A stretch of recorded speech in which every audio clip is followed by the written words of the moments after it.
Assalamualaikum warahmatullahi wabarakatuh. Selamat siang semuanya. Jumpa lagi dengan saya, bahasa Indonesia. Pada siang kali ini, semoga kalian dalam kondisi yang sehat sehingga bisa melaksanakan aktivitas seperti hari-hari biasanya. Pada kesempatan kali ini nanti saya akan menyampaikan materi modul 14 dengan tema ceritaku ceritamu. Sebelumnya saya sampaikan selamat datang dalam materi bahasa Indonesia untuk siswa atau peserta didik paket B kelas 9. Pada modul ini kita akan mempelajari cara menganalisis dan memberikan penilaian terhadap karya fiksi berupa cerpen. Untuk itu mari kita mulai petualangan dalam dunia imajinasi. Baik, sebelumnya saya akan menyampaikan tentang karya fiksi atau cerpen. Jadi cerpen ini termasuk salah satu jenis karya fiksi ya, karena ini bentuknya adalah cerita. Jadi karya fiksi itu pada dasarnya adalah cerita yang berasal dari imajinasi penulis, bukan berdasarkan fakta atau kejadian nyata, meskipun mungkin terinspirasi dari kehidupan nyata. Elemen-elemen dalam cerita telah dikreasikan dan dimodifikasi. Itu sehingga karya fiksi itu adalah sebuah cerita yang berasal dari imajinasi penulis. Nah, salah satu karya fiksi itu kan contohnya adalah cerita pendek atau cerpen. Itu. Maka untuk karakteristik utama karya fiksi adalah mengandung unsur khayalan dan kreativitas penulis yang tidak terbatas pada kenyataan. Itu salah satu dari karakteristik utama karya fiksi, itu unsur khayalan dan kreativitas penulis. Kemudian tujuan dan fungsi karya fiksi dalam arti cerita pendek itu, yang pertama adalah menghibur dan merefleksi. Jadi karya fiksi di sini memberikan hiburan dan menjadi cermin kehidupan manusia. Jadi pembaca itu dapat merefleksikan diri melalui peristiwa atau karakter dalam cerita. Yang kedua adalah media nilai. Jadi yang dimaksud media nilai di sini menjadi sarana penyampaian nilai-nilai moral, budaya, sosial kepada pembaca secara tidak langsung melalui alur cerita yang menarik. Jadi setiap film itu akan mengandung sebuah nilai, baik itu sosial, moral, ataupun budaya. Sebuah cerita cerpen itu juga sama, akan mengandung nilai-nilai yang terkandung. Misalkan kalau kalian pernah melihat sebuah film, entah itu film Laskar Pelangi, entah itu Mimpi-mimpi Lintang Maria Makaprop, itu pasti akan ada nilai. Kalau Laskar Pelangi sendiri itu mengandung nilai pendidikan. Itu yang dimaksud media nilai. Kemudian yang berikutnya adalah melatih imajinasi. Melatih imajinasi di sini adalah mendorong pembaca. Mendorong pembaca itu untuk mengembangkan kreativitas dan imajinasi dengan membayangkan dunia yang diciptakan oleh penulis. Jadi seolah-olah itu pembaca itu bisa mengalami, kemudian menghayati. Setelah menghayati, nanti seolah-olah pembaca itu menjadi pelaku atau tokoh dalam cerita. Itu yang dimaksud melatih imajinasi. Nah, hal yang terpenting dalam cerita fiksi itu ada dua. Yang pertama adalah unsur intrinsik dan unsur ekstrinsik. Itu kita bahas terlebih dahulu. Yang pertama terkait unsur intrinsik. Apa sih unsur intrinsik itu? Jadi unsur intrinsik itu adalah unsur yang membangun sebuah cerita dari dalam cerita itu sendiri. Contohnya misalkan satu tema. Jadi cerita itu pasti ada temanya. Jadi apapun itu, orang ngobrol saja, berbicara juga ada yang dibicarakan tuh, temanya juga ada gitu. Nah, apa sih tema itu? Tema itu adalah ide pokok yang menjadi dasar pengembangan cerita atau pokok cerita. Entah itu temanya tentang persahabatan, pengorbanan, perjuangan hidup. Itu nanti bisa kita ketahui setelah kita membaca secara keseluruhan. Setelah kita membaca secara keseluruhan sebuah cerita, maka kita akan tahu temanya itu apa, ceritanya itu tentang apa. Itu terkait dengan tema. Kemudian yang kedua adalah tokoh. Tokoh ini adalah pelaku dalam sebuah cerita atau orang yang memerankan ya, karakter dalam sebuah cerita, itu namanya tokoh. Nah, tokoh ini terdiri dari dua. Yang pertama adalah tokoh utama dan tokoh pendukung. Nah, masing-masing tokoh nanti akan memerankan karakter yang berbeda-beda. Maka oleh sebab itu, tokoh utama pun masih terbagi menjadi tiga lagi. Yang pertama adalah tokoh protagonis, tokoh antagonis, dan tokoh tritagonis. Nah, kenapa kok disebut tokoh utama? Karena tokoh itu kehadirannya wajib dalam cerita.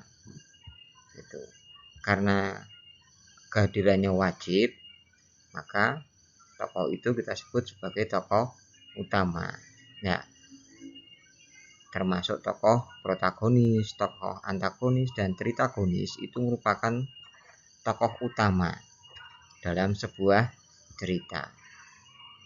Jadi protagonis sendiri itu adalah tokoh yang memerankan karakter yang baik.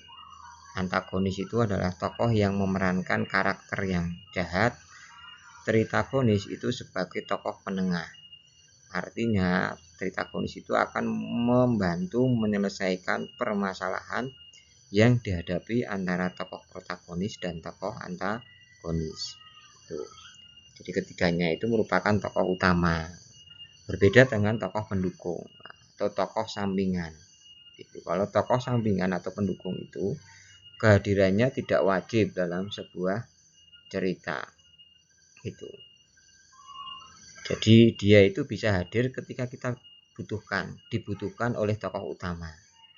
Kalau tidak dibutuhkan, tidak hadir juga tidak apa-apa, cerita masih tetap berjalan. Itu yang membedakan. Jadi kalau tidak ada tokoh utama, maka cerita itu tidak akan berjalan. Sedangkan kalau tidak ada tokoh pendukung atau sampingan, cerita itu tetap masih berjalan dengan lancar. Contoh misalkan tokoh pendukung, misalkan ketika tokoh utama memanggil pembantu misalkan untuk menyuguhkan sebuah minuman, maka tokoh pendukung itu akan hadir menyuguhkan sebuah minuman. Setelah disuguhkan pasti dia akan kembali lagi, dan itu tidak berpengaruh dengan cerita. Itu yang kita sebut sebagai tokoh pendukung. Kemudian yang berikutnya adalah alur. Alur ini adalah rangkaian peristiwa yang membentuk sebuah cerita berdasarkan unsur sebab akibat. Kenapa kok berdasarkan unsur sebab akibat? Karena kalau tidak ada sebab, pasti tidak akan ada akibat. Semua itu karena ada sebabnya. Kenapa orang kok bisa harus pergi? Ya pasti ada sebabnya. Tidak semata-mata langsung pergi itu. Mungkin karena tidak nyaman atau apa. Nah, itu bisa jadi sebabnya, sehingga akan muncul sebuah peristiwa yang lain gitu. Nah, alur sendiri terbagi menjadi 3. Ya, yang pertama adalah alur maju, yang kedua adalah alur mundur, dan yang ketiga adalah alur campuran. Alur maju itu adalah peristiwanya, ceritanya terus ke depan. Misalkan saat ini, nanti, ya itu namanya bercerita ke depan. Misal hari ini si Anton pergi ke pendidikan paket C yang berada di SD 2 Kalipakis. Di sana nanti Anton akan menerima pelajaran bahasa Indonesia, tepatnya pukul 14.30. Nah, ini kan ceritanya maju terus. Nah, terus ke depan. Ya, menceritakan peristiwa yang terus ke depan, sehingga ini kita sebut sebagai alur maju. Itu berbeda dengan alur mundur. Kalau alur mundur ceritanya flashback ke belakang. Setelah Anton menerima rapot, dibuka, dia terkejut. Nilainya adalah tidak begitu bagus. Hal ini disebabkan di saat menerima pelajaran semester 1, Anton sering tidak masuk sekolah. Ketika dia masuk sekolah, dia menceritakan peristiwa yang sudah terjadi. Nah, ketika sebuah cerita itu menceritakan sebuah peristiwa yang terjadi, maka alur itu kita sebut sebagai alur mundur. Itu. Ya. Sedangkan yang ketiga adalah alur campuran. Alur campuran ini ceritanya terus ke depan, cuma di tengah-tengah nanti dia akan flashback ke belakang. Itu. Contoh misalkan hari ini Anton menerima rapot. Setelah dibuka hasilnya sangat bagus, nilainya sempurna, bahkan tidak ada nilai yang jelek. Ibunya yang mewakili untuk mengambil rapot merasa bangga karena beliau merasa puas dengan nilai yang didapatkan oleh Anton. Sesuai dengan janji ibu 2 bulan yang lalu, ibu mengatakan bahwa kepada Anton, jika nanti nilaimu bagus, nanti ibu akan ajak ke Jakarta untuk jalan-jalan. Di sana nanti kita bisa lihat berbagai macam destinasi wisata. Itu. Kemudian Anton menjawab, wah asik bu, bla bla bla bla. Kemudian ceritanya kembali ke masa saat ini. Akhirnya ibu pulang, kemudian menyampaikan berita baik inilah. Ini namanya alur campuran. Jadi di tengah-tengah cerita nanti ada cerita yang flashback ke masa lalu. Jadi flashback masa lalu. Setelah flashback masa lalu, nanti ceritanya kembali lagi ke saat ini. Gitu. Nah, itu yang kita sebut sebagai alur campuran. Kemudian yang berikutnya adalah latar. Unsur yang berikutnya adalah latar. Latar itu adalah tempat terjadinya sebuah peristiwa. Itu. Jadi tempat terjadinya sebuah peristiwa itu kita sebut sebagai latar. Jadi cerita itu juga menggambarkan sebuah tempat atau latar. Itu. Nah, latar ini terbagi menjadi 3. Yang pertama adalah latar tempat, yaitu menunjuk tempat terjadinya peristiwa. Yang kedua adalah latar waktu, itu menunjuk kapan terjadinya sebuah peristiwa. Kemudian yang ketiga adalah latar suasana. Ya. Latar suasana ini menggambarkan tentang kondisi suasana yang terjadi. Ya. Bisa rame, bisa berisik, bisa sedih, bisa gembira. Nah, ini namanya suasana. Sedangkan kalau waktu itu menunjuk waktu, bisa hari, bisa pada suatu hari, minggu lalu, itu namanya latar waktu. Kemudian latar tempat adalah menunjuk tempat terjadinya peristiwa, bisa di danau, bisa di rumah, bisa di sekolah atau di pasar yang menunjuk tempat ini. Itu kita sebut sebagai latar tempat. Itu terkait dengan unsur intrinsik. Sebenarnya masih banyak unsur-unsur intrinsik yang harus kita bahas. Nah, kemudian untuk unsur lainnya itu yang pertama adalah konflik. Ya, konflik itu adalah pertentangan antar tokoh. Ya, konflik. Dan ini pun tidak terjadi pada sebuah cerita. Di dunia nyata pun pasti akan ada konflik.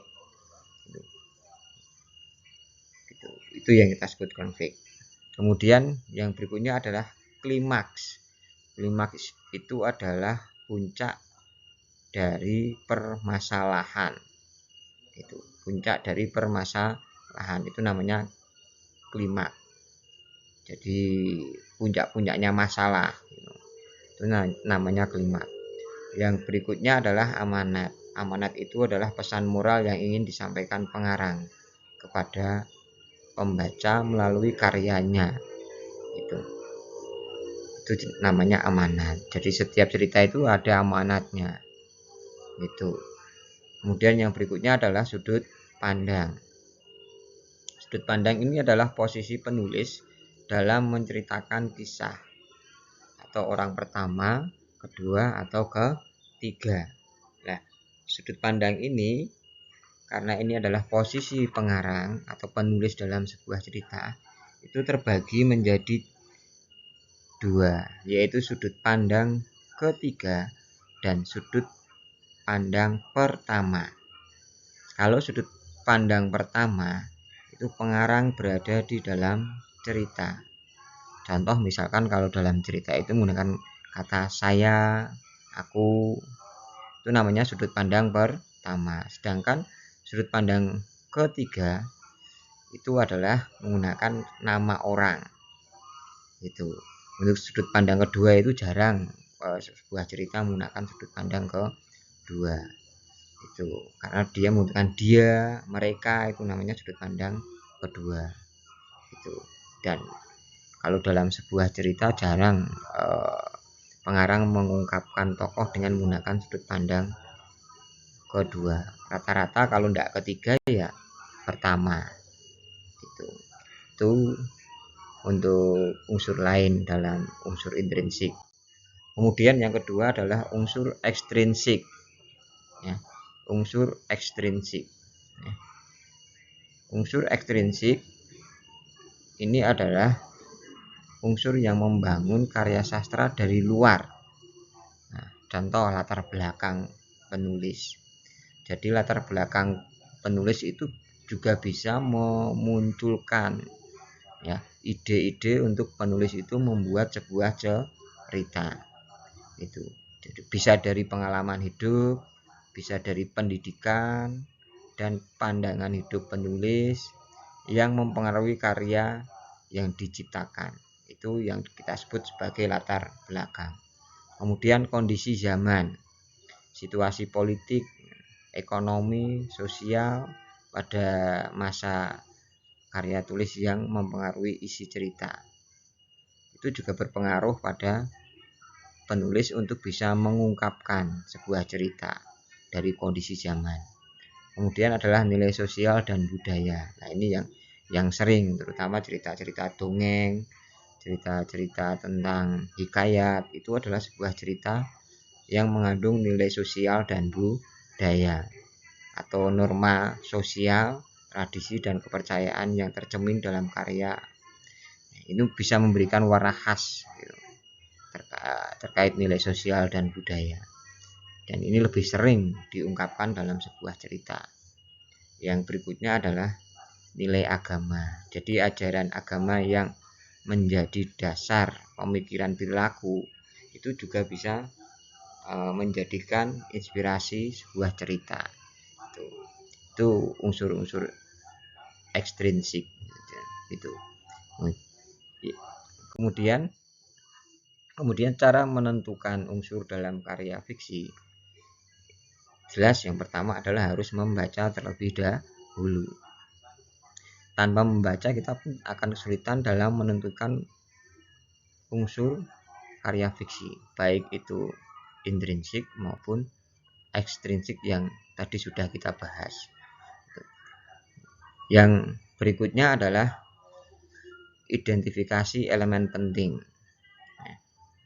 Mengidentifikasi elemen penting di sini maksudnya tandai dan catat tokoh-tokoh utama atau tokoh pendukung, kemudian tempat berlangsungnya cerita, terus konflik yang muncul itu masalah apa. Nah, itu kita pahami. Kalau kita pahami betul tentang identifikasi elemen penting, maka kita akan tahu, oh ini unsur-unsur dari karya fiksi tersebut.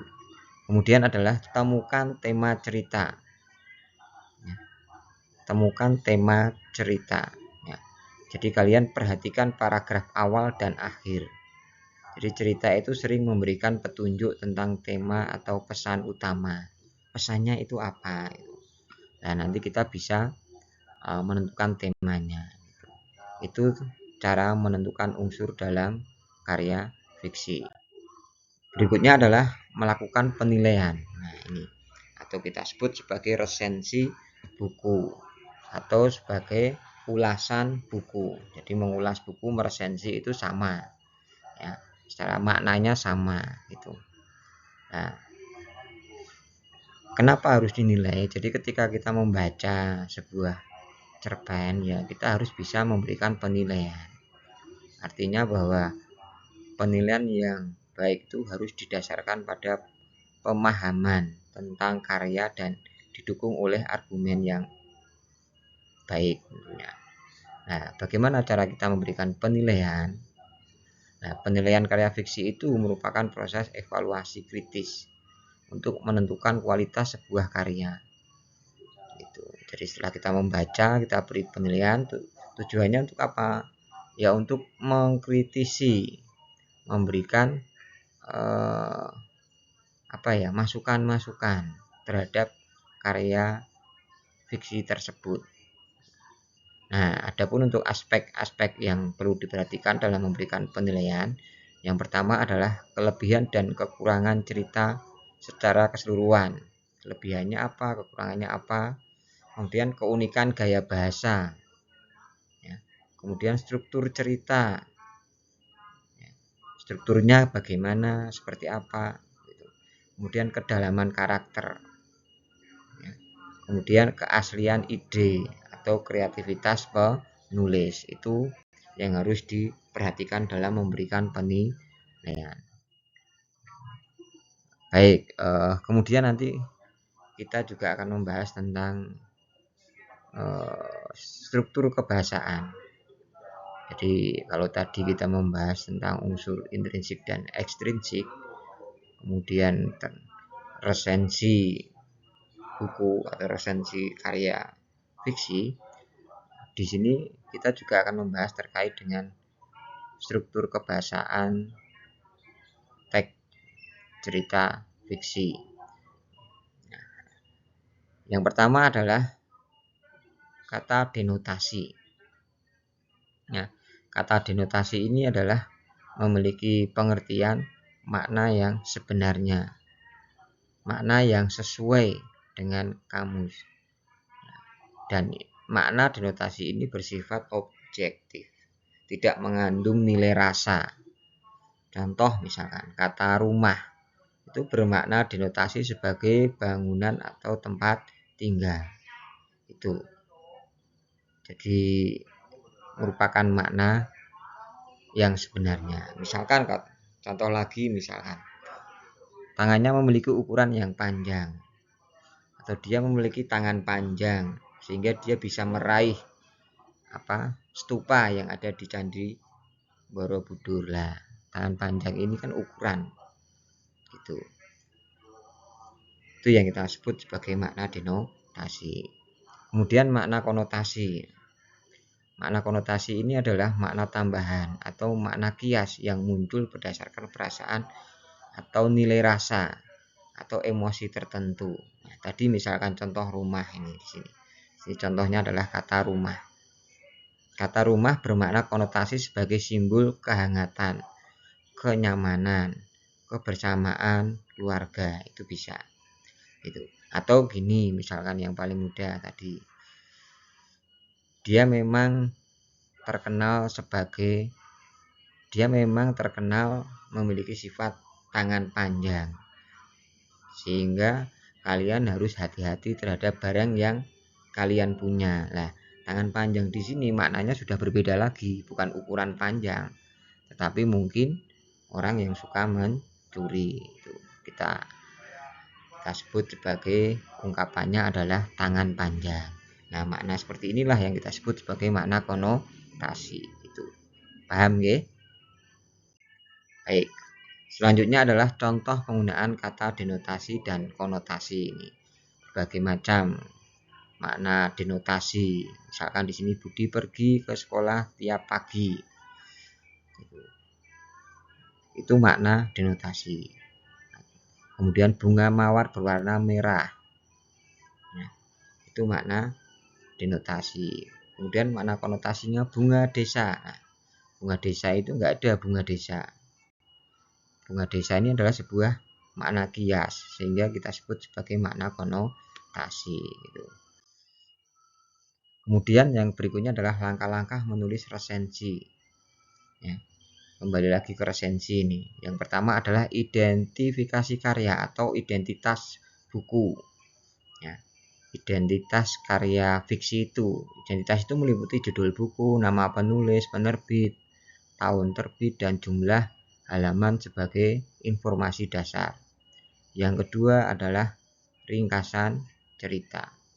Buatlah ringkasan singkat tentang isi cerita tanpa memberikan spoiler atau mengungkapkan akhir cerita. Jadi meringkas cerita. Jadi setelah identitas buku, berarti kalian harus meringkas cerita tersebut. Bahkan meringkas di sini boleh menurut bahasa kalian masing-masing, tidak harus plek dengan cerita itu enggak. Tapi dari cerita yang sudah kamu baca, kamu ceritakan ulang menurut pemahaman kamu saja, itu sudah cukup. Yang kedua adalah analisis unsur. Yang keempat adalah pendapat dan rekomendasi. Jadi yang terakhir inilah yang menjadi poin penting dalam menulis resensi, yaitu memberikan penilaian pribadi. Pendapat kamu tentang cerita yang kamu baca itu seperti apa? Ceritanya itu menggambarkan tentang apa? Terus kelebihan dan kelemahannya itu apa? Itu yang paling penting dalam menentukan langkah-langkah menulis resensi. Mungkin pertemuan kali ini cukup sampai di sini. Jika nanti ada pertanyaan, silahkan kalian bisa tulis di kolom komentar yang ada di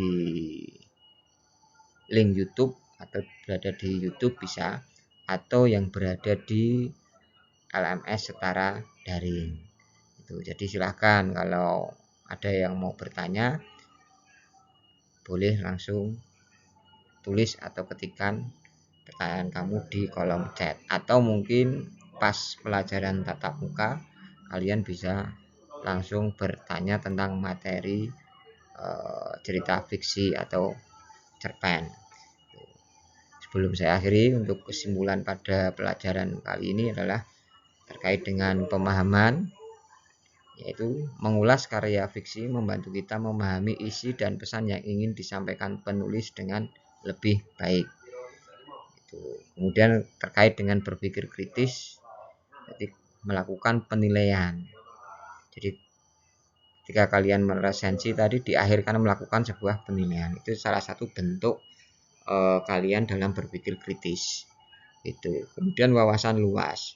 Dengan membaca sebuah cerita atau membuat sebuah resensi, maka kalian akan mendapatkan wawasan, pengetahuan, baik dari segi isi cerita, baik dari segi nilai-nilai moral, nilai-nilai yang terkandung dalam sebuah cerita. Demikian pelajaran kali ini.